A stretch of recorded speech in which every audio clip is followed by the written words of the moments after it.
Hey, I'm Kenneth Wajda. I'm a professional photographer here in Colorado. Welcome to another one of my photo chats. So today I'm going to talk about photographing the Beatles.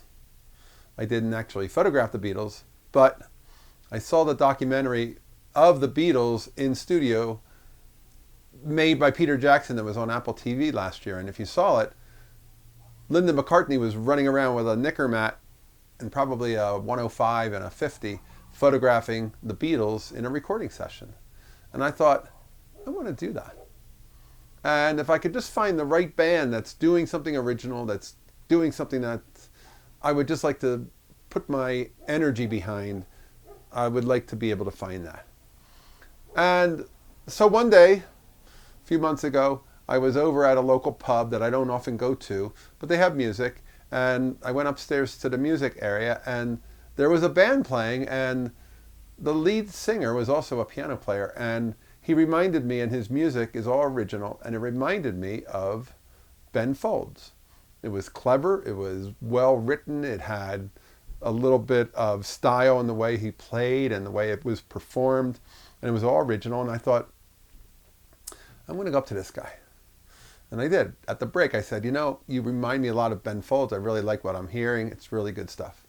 And he said, thanks. That's a big compliment to hear that it's like Ben Folds.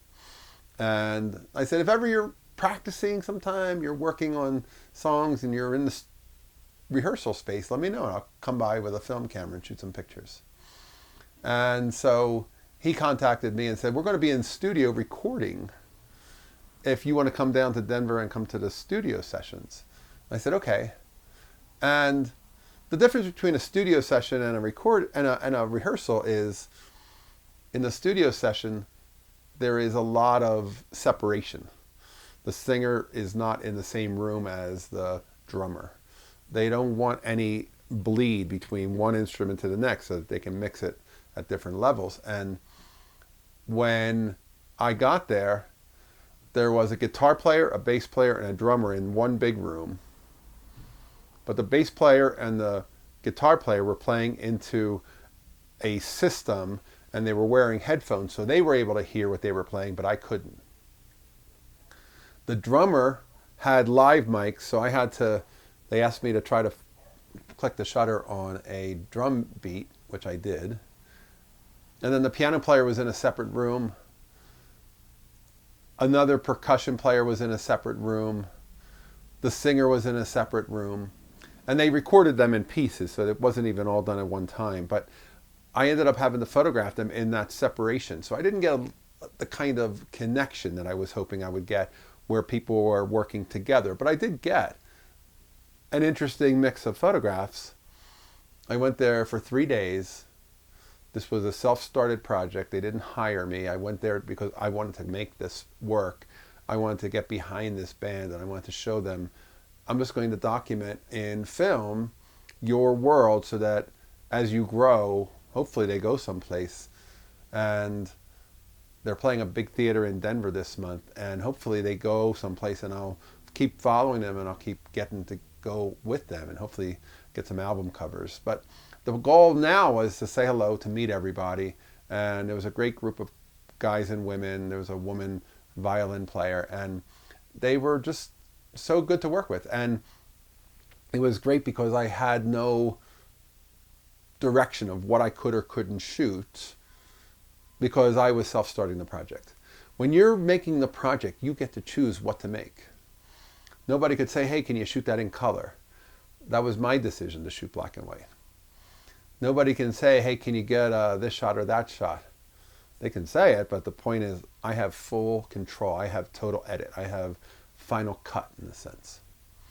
And it's a great place to work. And it was great fun to make those photos. They liked the photos. I liked the photos. It was creative for me.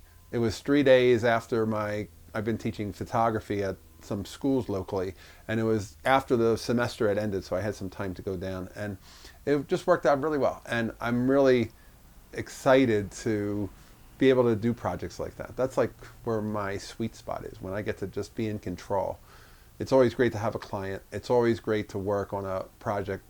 But if you're working editorially, I've been asked to photograph bands before and to photograph portraits of the members before the show, but they're still only going to use 2 or 3 photos. But this is a group of photos that I could make, that I could get them and create them for their archive. And so photographing the Beatles, it's not quite the Beatles. The main singer is Andy Sydow, and it's the Andy Sydow Band. But they remind me a lot of like a Bruce Springsteen, John Mellencamp, kind of like a Americana roots music that's got great lyrics and great storytelling. And I'll put a link to both my photos and to his music if you want to hear some. All right, that's today's photography talk. If you're enjoying these, hit the subscribe button. If you can support, hit the Patreon. Thanks to all my supporters. We'll talk next time. As always, here's the good light.